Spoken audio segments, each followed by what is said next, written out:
Hey guys, check out my new computer. Oh, I'm pretty sure the Heavy doesn't run this fast. As it turns out, I'm actually running tf2 too well.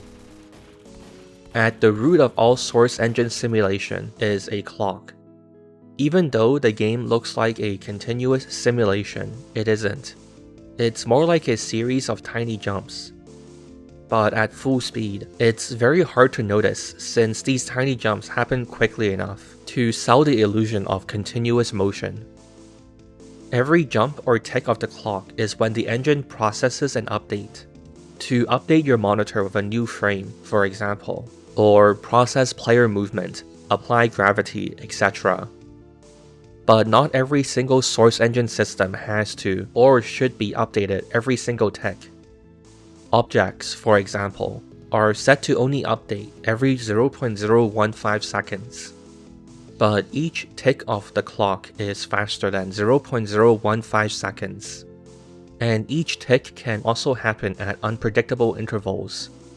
So to solve this, after each tick, the game has a running counter that accumulates how much time has passed since the last object update.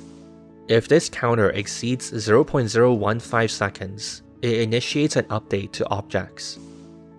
The problem here is that for each time you add to the running counter, there is a minimum that rounds up anything below 0.001 to 0.001. With 1000 FPS, the clock can tick so fast that the time between ticks is often below 0.001. So when the clock adds to the running counter, the roundup gets triggered, which essentially makes the game overestimate how much time has passed, and therefore update too often.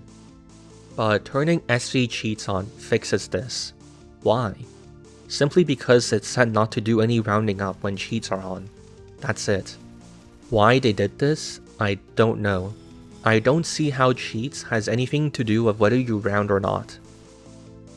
To be clear, this issue only happens when you run the game locally, so having 1000 FPS is fine if you join a server, but it's a relevant problem in Half-Life and the other single-player Valve games, which explains why the FPS limit is 300 by default, to avoid issues like this.